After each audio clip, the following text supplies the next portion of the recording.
ശബരിമലയെ ഉപയോഗിച്ചുകൊണ്ട് രാഷ്ട്രീയം കളിക്കാൻ എന്തായാലും ഇടതുപക്ഷ ജനാധിപത്യ മുന്നണിയും അതിന്റെ ഗവൺമെന്റും തയ്യാറാവില്ല എന്നുള്ളത് എനിക്ക് ഉറപ്പാണ്. യുവതികൾക്ക് ശബരിമല പ്രവേശനം വേണം എന്ന് ആവശ്യപ്പെട്ട് സുപ്രീം കോടതിയിൽ കേസ് ഫയൽ ചെയ്ത ആരാണെന്ന് നിങ്ങൾ പരിശോധിച്ചാൽ മതി. നമുക്കെല്ലാവർക്കും അറിയാവുന്ന കാര്യമല്ലേ. ഇടതുപക്ഷ ജനാധിപത്യ മുന്നണിയുടെ ഒരാൾ പോലും അങ്ങനെ ഒരു കേസ് ഫയൽ ചെയ്തിട്ടില്ല. NSS ആയാലും SNDP യോഗമായാലും അതിൽ ശ്രീ വെള്ളാപ്പള്ളി നടേശനായാലും ശ്രീ സുകുമാരൻ നായർ ആയാലും ഇവരെല്ലാം അവരുടെ ജീവിതം മുഴുവൻ ഇതിനു വേണ്ടി തുഴിഞ്ഞു വെച്ചവരാണ്. എത്ര മോശമായിട്ടാണ് സോഷ്യൽ മീഡിയയിൽ അവരെപ്പറ്റി തെറി വിളിക്കുന്നത്. അതും ചെറുപ്പക്കാരായിട്ടുള്ള കുട്ടികളാണ്. അതൊരു നല്ല മനോഭാവമല്ല. ആഗോള അയ്യപ്പ സംഗമം എന്ന് പറയുന്നത് നടത്തുന്നതിന് എന്താ തെറ്റ്? മുൻ ദേവസ്വം ബോർഡ് പ്രസിഡന്റും CPIM നേതാവുമായ A. പത്മകുമാറാണ് നമ്മോടൊപ്പം ഉള്ളത്. ഇന്നലെ Thiruvithamkoor Devaswom board president PS Prashanth ഒരു കാര്യം പറയുകയുണ്ടായി. അതായത് സുപ്രീം കോടതിയിൽ ശബരിമലയിലെ ആചാരങ്ങൾ സംബന്ധിച്ചുള്ള കൃത്യമായിട്ടുള്ള വിവരങ്ങൾ അത് കൊടുക്കും എന്നാണ് പറഞ്ഞത്. അതായത് യുവതി പ്രവേശന വിഷയത്തിൽ നേരത്തെയുള്ള നിലപാടിൽ നിന്ന് ദേവസ്വം ബോർഡ് മാറുന്നു എന്ന സൂചനയാണ് ദേവസ്വം ബോർഡ് പ്രസിഡന്റിന്റെ വാക്കുകളിൽ നിന്നും നമുക്ക് മനസ്സിലാക്കാൻ കഴിയുന്നത്. അങ്ങയുടെ ഒരു നിലപാട് എന്താണ് അക്കാര്യത്തിൽ? അല്ല, അതങ്ങനെ നേരത്തെ തന്നെ നമ്മൾ ചർച്ച ചെയ്തിട്ടുള്ളതാണല്ലോ. അതിൽ ആചാരാനുഷ്ഠാനങ്ങൾ നിലനിർത്തി പോകണം എന്നുള്ള കാര്യത്തിൽ ആർക്കും തർക്കമില്ല. ഇപ്പോൾ ചില ആൾക്കാർ തെറ്റിദ്ധാരണയോടുകൂടി പറഞ്ഞിട്ടുണ്ട്, ഇപ്പം ഞാൻ പ്രസിഡന്റായിരുന്ന കാലത്ത് കൊടുത്തിട്ടുള്ള അഫിഡവിറ്റ് എന്നാണ് പറഞ്ഞിട്ടുള്ളത്. പക്ഷേ എൻ്റെ കാലത്ത് അങ്ങനെ ഹൈക്കോടതിയിലും സുപ്രീം കോടതിയിലും ഒരു അഫിഡവിറ്റ് കൊടുത്തിട്ടില്ല. അത് ശ്രീ പ്രയാർ ഗോപാലകൃഷ്ണൻ പ്രസിഡന്റായിരുന്ന കാലത്ത് കൊടുത്ത അഫിഡവിറ്റാണ്. കാരണം രണ്ടാമത് ഞങ്ങൾ കൊടുക്കുന്നതിനെപ്പറ്റി ആലോചിച്ചപ്പോൾ അന്ന് നേരത്തെ കൊടുത്ത അഫിഡവിറ്റ് ഉണ്ടല്ലോ എന്നുള്ള ഒരു നിലയാണ് അന്ന് സ്വീകരിക്കപ്പെട്ടത്. ഞാൻ ഇന്നലെ ഈ പ്രശ്നം കേട്ടപ്പോൾ തന്നെ വിളിച്ചന്വേഷിച്ചിരുന്നു. നമ്മളന്ന് അവസാന ഘട്ടത്തിലാണ് സുപ്രീം കോടതിയിൽ നമ്മൾ പറഞ്ഞത്, നമ്മൾ ഭരണഘടനാ സ്ഥാപനം എന്നുള്ള നിലയ്ക്ക് സുപ്രീം കോടതിയുടെ വിധി നിലനിൽക്കുമ്പോൾ ഞങ്ങളപ്പോൾ ആവശ്യപ്പെട്ടത് എന്താണെന്ന് വെച്ച് കഴിഞ്ഞാൽ, ഇപ്പോൾ ഞങ്ങൾക്ക് സാവകാശം ഉണ്ടാവണം. കാരണം ഇതുപോലൊരു പ്രതിസന്ധിയും പ്രശ്നങ്ങളും ഉണ്ടാക്കിക്കൊണ്ട് അവിടെ അങ്ങനെ ഒരു വിധി അടിച്ചേൽപ്പിക്കുന്നതിനോട് വ്യക്തിപരമായിട്ടും അല്ലാതെയും എനിക്ക് യോജിപ്പുണ്ടായിരുന്നില്ല. അപ്പോൾ അതുകൊണ്ടാണ് ഞങ്ങൾ സാവകാശ ഹർജിയാണ് ഞങ്ങളന്ന് സമർപ്പിച്ചത്. ഇപ്പോൾ ദേവസ്വം ബോർഡ് പ്രസിഡന്റ് പുതിയ ചില കാര്യങ്ങളെ സംബന്ധിച്ച് പറഞ്ഞു. ശബരിമല വികസനവുമായി ബന്ധപ്പെട്ടിട്ടും അതുപോലെ തന്നെ പ്ലാറ്റിനം ജൂബിലിയായിട്ട് ബന്ധപ്പെട്ടിട്ടാണ് ഇപ്പോൾ ഈ പരിപാടി വെച്ചിട്ടുള്ളത്. പരിപാടി വെക്കുന്നത് നല്ല കാര്യം തന്നെയാണ്. കാരണം ഇപ്പോൾ പറയുമ്പോൾ ഇങ്ങനെ ലോകത്താകമാനം ഉള്ള ഭക്തജനങ്ങളും ശബരിമല ഭക്തരുമായിട്ടുള്ള ആളുകളുടെ സഹായം തീർച്ചയായിട്ടും ശബരിമലയ്ക്ക് കഴിഞ്ഞ കാലത്ത് ലഭിച്ചിട്ടുണ്ട്, ഇപ്പോഴും ലഭിക്കുന്നുണ്ട്. ഞാനൊന്ന് ഇടപെടുകയാണ്. അതായത് ഇന്നലെ Devaswom board president PS Prashanth പറഞ്ഞ കാര്യം, അത് സുപ്രീം കോടതിയിൽ കൃത്യമായും ശബരിമലയിലെ ആചാരങ്ങൾ സംബന്ധിച്ചുള്ള കാര്യങ്ങൾ ബോധ്യപ്പെടുത്തും എന്നുള്ളതാണ്. അക്കാര്യത്തിൽ ഇപ്പോൾ അങ്ങ് പറഞ്ഞതുപോലെ നേരത്തെയും തിരുവിതാംകൂർ ദേവസ്വം ബോർഡിന്റെ നിലപാട് അങ്ങനെയായിരുന്നു എന്നാണ് അങ്ങ് പറയുന്നത്? അതെ, അത് അന്നത്തെ കാലത്ത്, അതായത് സുപ്രീം കോടതിയുടെ വിധി വന്നു, സ്ത്രീകൾ ഉൾപ്പെടെ അവിടെ പ്രവേശിക്കാനുള്ള അനുമതി കൊടുക്കണം എന്നുള്ള രൂപത്തിലാണല്ലോ നേരത്തെ വന്നത്. അതിനു മുമ്പുണ്ടായിരുന്ന ഇപ്പം കവനന്റ് പ്രകാരമാണല്ലോ ദേവസ്വം ബോർഡും പിന്നെ ഗവൺമെന്റും ഒക്കെ നിലപാടുകൾ സ്വീകരിക്കുന്നത്. ഒരു കാര്യം ഞാൻ ഉറപ്പിച്ച് പറയാൻ ആഗ്രഹിക്കുകയാണ്. ഇപ്പോൾ ഈ പറഞ്ഞ അയ്യപ്പ സംഗമം നടത്തുന്നതും അതിൽ ഗവൺമെന്റിന് അധികാരം ഇല്ല എന്നൊക്കെ പറഞ്ഞിട്ടുള്ള വാദഗതിയോടൊന്നും എനിക്ക് യോജിപ്പില്ല. നടത്തട്ടെ. ഒരു ഗവൺമെന്റ് ശബരിമലയെ സഹായിക്കാൻ മുമ്പോട്ട് വന്നാൽ അത് വേണ്ട എന്ന് പറയുന്നത് എന്തിനാണ്?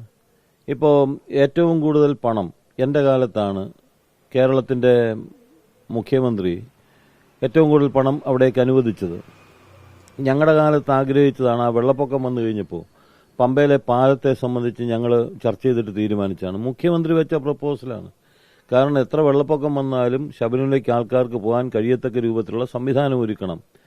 ഇത് പറയുമ്പോൾ ചില ആൾക്കാർ വിശ്വാസികളും ചില ആൾക്കാരെല്ലാം ഇതിനെ എതിർക്കുന്നവരും എന്നുള്ള ബോധം, ഇത് ശബരിമലയെ ഉപയോഗിക്കാൻ വേണ്ടിയിട്ടുള്ള ശ്രമമാണ്.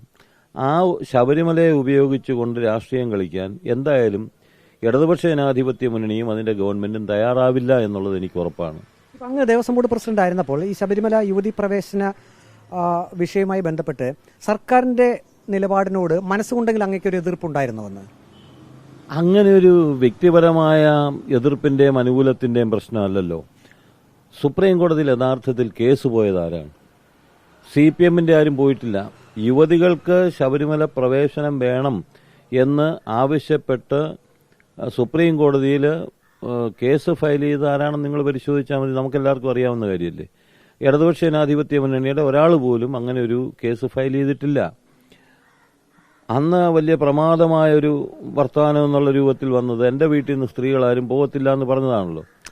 അപ്പോൾ പത്രക്കാർ ചോദിച്ച സാഹചര്യത്തിൽ അന്നേരം ഞാൻ അങ്ങനെ ഒരു വാക്കെന്ന് വെച്ചാൽ നമ്മുടെ വീട്ടിൽ നിന്ന് ആരും പോകാറില്ല എന്നുള്ള ഒരു സാധാരണ നിലയ്ക്കുള്ള സംസാരിച്ചു തന്നെയാണല്ലോ ഒന്ന് വളച്ചൊടിച്ചിട്ട് വേറെ വർത്തമാനങ്ങൾ വന്നത്. ഇതൊക്കെ വിശ്വാസത്തെ ഉപയോഗിച്ച് രാഷ്ട്രീയം കളിക്കുന്ന ചില ആളുകൾക്ക് ഇതിനെ സംബന്ധിച്ച് പറഞ്ഞാൽ മനസ്സിലാവില്ല. ഇപ്പം ഞാൻ ദേവസ്വം ബോർഡ് പ്രസിഡന്റ് ആയിരുന്നപ്പോഴാണെങ്കിലും അല്ലാത്തപ്പോഴാണെങ്കിലും ശബരിമലയുമായിട്ടുള്ള പ്രശ്നത്തിൽ ഉൾപ്പെടെ മുഖ്യമന്ത്രി ഉൾപ്പെടെ എടുത്തിട്ടുള്ള നിലപാട് എങ്ങനെ ശബരിമലയെ സഹായിക്കാൻ കഴിയുമെന്നുള്ളത് തന്നെയാണെന്നുള്ളത് നേരിട്ട് ബോധ്യപ്പെട്ടിട്ടുള്ളവരാണ്. പക്ഷേ ഇപ്പോൾ അത് പറഞ്ഞു കഴിഞ്ഞാൽ എല്ലാ കുറ്റവും അന്ന് സ്ത്രീകൾ കയറിയതിന് മുഴുവൻ കുറ്റവും പിണറായി വിജയന്റെ തലയിൽ വെച്ച് കിട്ടുന്ന ഏർപ്പാടാണല്ലോ. അദ്ദേഹം അങ്ങനെയൊന്നും ഇടപെട്ട ആളല്ല. സുപ്രീം കോടതിയുടെ വിധിയുടെ അടിസ്ഥാനത്തിൽ ഒരു ഗവൺമെന്റ് ചെയ്യാൻ കഴിയുന്ന എന്തൊക്കെയാണ് അക്കാര്യങ്ങൾ മാത്രമാണല്ലോ അദ്ദേഹത്തിന്റെ ഭാഗത്തുനിന്നുണ്ടായത്. അപ്പോൾ നുണപ്രചരണങ്ങൾ നടത്തിയിട്ട് രാഷ്ട്രീയമായിട്ട് അതിനെ ഉപയോഗിക്കുക എന്നുള്ള രീതിയാണ് മറ്റ് സംസ്ഥാനങ്ങളിലെ പോലെ ഇവിടെ നടത്താൻ ഉദ്ദേശിക്കുന്നത്. പക്ഷേ മറ്റ് സംസ്ഥാനങ്ങളിൽ നടക്കുന്ന ആ രീതി ഇവിടെ നടക്കില്ല എന്നുള്ളതിന്റെ ഏറ്റവും വലിയ തെളിവാണല്ലോ. ഇപ്പൊ NSS-ഉം SNDP യോഗവും ഈ പരിപാടിയിൽ പങ്കെടുക്കുമെന്ന് പ്രഖ്യാപിച്ചു. മറ്റ് പല സംഘടനകളും ആ നിലയ്ക്ക് തന്നെ പ്രഖ്യാപിക്കുന്നതായിട്ടാണ് മനസ്സിലാക്കുന്നത്. ഞാൻ പറയുന്നത് NSS അങ്ങനൊരു നിലപാട് സ്വീകരിച്ചു എന്നുള്ളതുകൊണ്ട് NSS-ന്റെ ജനറൽ സെക്രട്ടറി ആരാധ്യനായിട്ടുള്ള ശ്രീ സുകുമാരൻ നായർ, അദ്ദേഹം എത്ര പ്രായമുള്ള ആളാണ്. അദ്ദേഹം എത്രയോ കാലമായി ഡെഡിക്കേറ്റഡ് ആയിട്ട് അവിടെ പെരുന്നേ താമസിക്കുന്ന ആളാണ്. ഈ പ്രസ്ഥാനത്തെ മുമ്പോട്ട് നയിക്കാൻ ഏറ്റവും കൂടുതൽ സഹായിച്ചിട്ടുള്ള ആളാണ്. അതുപോലെ തന്നെ ശ്രീ വെള്ളാപ്പള്ളി നടേശൻ, അദ്ദേഹം കഴിഞ്ഞ 30 വർഷത്തിലധികമായി SNDP യോഗത്തിന്റെ ജനറൽ സെക്രട്ടറി ആയിരിക്കുന്ന ആളാണ്. അദ്ദേഹം എന്തുമാത്രം ആത്മാർത്ഥമായിട്ടാണ് ആ സമുദായത്തെ മുമ്പോട്ട് കൊണ്ടുപോകാൻ ശ്രമിക്കുന്നത്.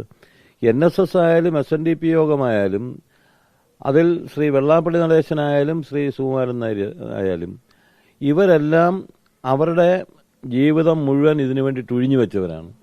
എത്ര മോശമായിട്ടാണ് സോഷ്യൽ മീഡിയയിൽ അവരെപ്പറ്റി തെറി വിളിക്കുന്നത്. അതും ചെറുപ്പക്കാരായിട്ടുള്ള കുട്ടികളാണ്. അതൊരു നല്ല മനോഭാവമല്ല. എന്ന് വെച്ചാൽ ഞങ്ങൾ ആഗ്രഹിക്കുന്നത് പോലെ കാര്യങ്ങൾ വന്നില്ലെങ്കിൽ എത്ര പ്രായമുള്ളവരാണെങ്കിലും ഗുരുസ്ഥാനീയരാണെങ്കിലും അവരെ കൊല്ലണമെന്നുള്ള ഒരു മനോഭാവം, അതിന്റെ ബഹിർസ്ഫുരണമാണ് ഇപ്പോൾ സോഷ്യൽ മീഡിയയിൽ കണ്ടുകൊണ്ടിരിക്കുന്നത്. NSS ജനറൽ സെക്രട്ടറിയും SNDP യോഗം ജനറൽ സെക്രട്ടറിയും വളരെ ആരാധ്യരായ കേരളത്തിലെ ജനങ്ങൾ അംഗീകരിക്കുന്നവരാണ്.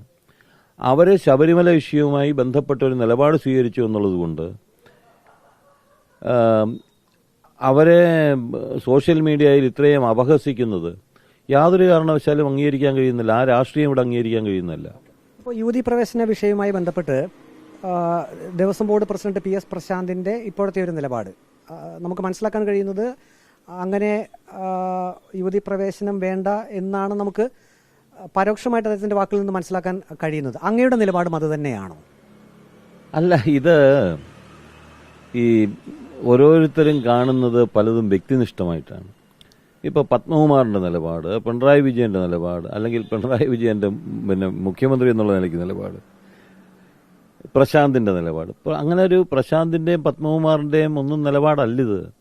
ഇത് പൊതുവിൽ സ്വീകരിക്കപ്പെടുന്ന ഇടതുപക്ഷ ജനാധിപത്യ മുന്നണി സ്വീകരിക്കുന്ന രാഷ്ട്രീയ നയത്തിന്റെ ഭാഗങ്ങളാണ്.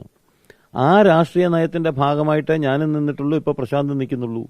അതല്ലെങ്കിൽ കഴിഞ്ഞ കാലത്ത് അനന്തകുമാർ സാറും നിന്നിട്ടുള്ളൂ.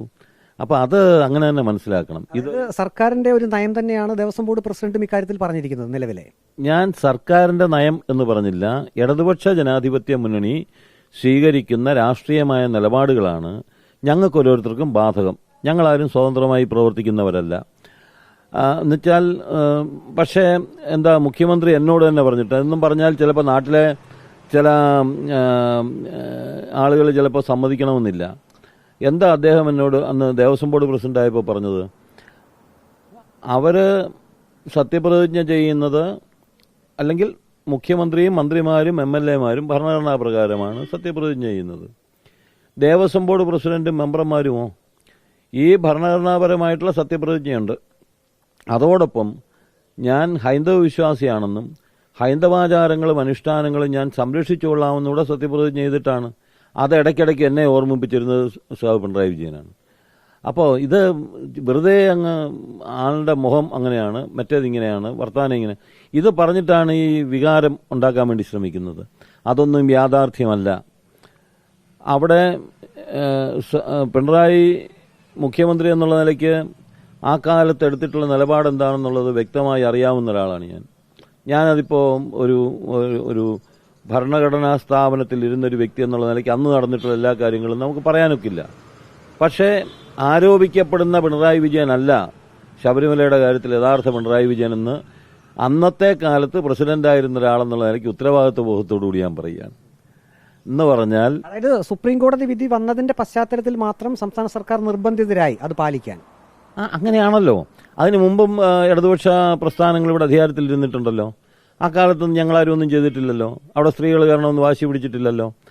ഇത് ഇപ്പം ആചാരാനുഷ്ഠാനങ്ങളെന്ന് പറയുമ്പോൾ കഴിഞ്ഞ കാലഘട്ടത്തിൽ നിലനിന്ന ആചാരങ്ങളും അനുഷ്ഠാനങ്ങളും, ആ ആചാരങ്ങളും അനുഷ്ഠാനങ്ങളും എല്ലാ കാലത്തും അതേപോലെ തന്നെ നിലനിർത്തി പോകാൻ കഴിയണമെന്നുണ്ടെങ്കിൽ ഇന്നിപ്പോൾ ആചാരാനുഷ്ഠാനത്തെപ്പറ്റി പറയുന്നവർ അങ്ങനെ ഉണ്ടെങ്കിൽ കഴിഞ്ഞ കാല ജീവിതത്തിലേക്ക് മാറുമോ? ഇല്ലല്ലോ. അപ്പോൾ ഞങ്ങൾക്ക് ഇഷ്ടപ്പെട്ടതൊക്കെ ആചാരങ്ങളും അനുഷ്ഠാനങ്ങളും, ഞങ്ങൾക്ക് ഇഷ്ടപ്പെടാത്തതൊക്കെ അതിനെതിരെ എന്നുള്ള രീതി. ഇപ്പോൾ ആചാരാനുഷ്ഠാനങ്ങളെപ്പറ്റി പറയുന്നവർ ക്ഷേത്രത്തിൽ കയറാൻ തുടങ്ങിയ ആരുടെ കാരണം കൊണ്ടാ? ക്ഷേത്രത്തിൽ കയറി പിന്നെ ബ്രാഹ്മണരല്ലാത്തവർ മണിയടിച്ചാൽ അവരെ ഭ്രഷ്ട് കൽപ്പിക്കുന്നൊരു കാലഘട്ടത്തിൽ വൈക്കത്തമ്പലത്തിൽ മണിയടിച്ച് ദേവനെ തൊഴുതത് ഉത്സാവ് കൃഷ്ണപിള്ളയാണ്. അന്ന് അദ്ദേഹം പറഞ്ഞ വാചകം വളരെ പ്രസിദ്ധമാണല്ലോ. അന്നത്തെ പട്ടാളക്കാരായിട്ടുള്ള നായന്മാർ അവരമ്മിക്കല്ല് ചുവന്ന പട്ടിനകത്ത് പൊതിഞ്ഞുകൊണ്ട് പോയി അദ്ദേഹത്തിന്റെ പുറത്തിടിച്ചപ്പോൾ അദ്ദേഹം പറഞ്ഞു, തന്റെ ഇടമുള്ള നായർ മണിയടിക്കും, എരനക്കി നായർ പുറത്തിടിക്കും എന്ന് അദ്ദേഹം പറഞ്ഞത് പ്രസിദ്ധമാണ്. ഞാൻ ചോദിക്കുന്നത്, നായര് തൊട്ട് താഴോട്ട്, നായര്, ഈഴവ, പിന്നോക്ക വിഭാഗങ്ങൾ, പട്ടികജാതി വിഭാഗങ്ങൾ, ഇവര് എങ്ങനെയാണ് ക്ഷേത്രത്തിൽ കയറാൻ തുടങ്ങിയത്? ഈ ആചാരങ്ങളും അനുഷ്ഠാനങ്ങളും നിലനിർത്താനാണെങ്കിൽ RSSലും BJPയിലും അതുപോലെ തന്നെയുള്ള പ്രസ്ഥാനങ്ങളിൽ നിൽക്കുന്ന ഇവര് ക്ഷേത്രത്തിൽ നിന്ന് ഒഴിഞ്ഞു വയ്ക്കുമോ? അങ്ങനെയാണ് ഒഴിഞ്ഞു വയ്ക്കണമല്ലോ.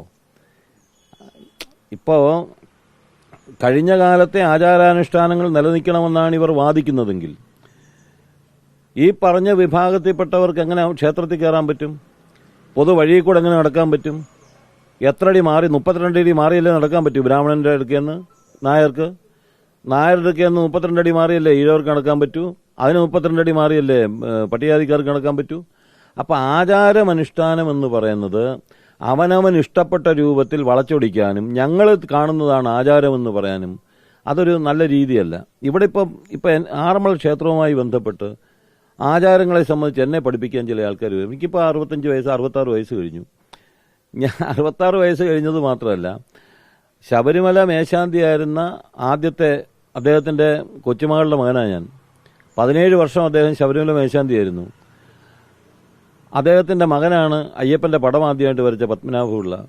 അദ്ദേഹത്തിന്റെ അർദ്ധ സഹോദരിയാണ് ഹരിവരാസനം എഴുതിയത്. എന്റെ പിതാവ് 47 വർഷം ശബരിമല കോൺട്രാക്ടറായിരുന്നു. ഞാൻ 2 വർഷം ദേവസ്വം ബോർഡ് പ്രസിഡന്റായിരുന്നു. ആറന്മുള ക്ഷേത്രത്തിലെ പള്ളിവേട്ടയുടെ അവകാശമുള്ള കുടുംബവുമായി ബന്ധപ്പെട്ട ആളാണ് ഞാൻ. ശബരിമലയായിട്ട് നമുക്ക് ആചാരം പഠിപ്പിക്കാൻ വന്നാൽ എങ്ങനെയിരിക്കും? അപ്പം അതുകൊണ്ട് ആചാരാനുഷ്ഠാനങ്ങളുടെ പേരിൽ ഈ പറയുന്ന പ്രയോഗങ്ങളൊന്നും ആത്മാർത്ഥതയോ സത്യസന്ധതയോ ഉള്ളതല്ല. പിന്നെ ചില സംഘടനകൾക്ക് ഈ ശബരിമലയുമായി ബന്ധപ്പെട്ട് അയ്യപ്പനെ ഉപയോഗിക്കണമെന്ന് ആഗ്രഹമുണ്ട്. പക്ഷേ അതൊന്നും നടക്കുന്ന കാര്യമല്ലെന്ന് കഴിഞ്ഞ കാല അനുഭവങ്ങൾ തെളിയിക്കുന്നതാണ്.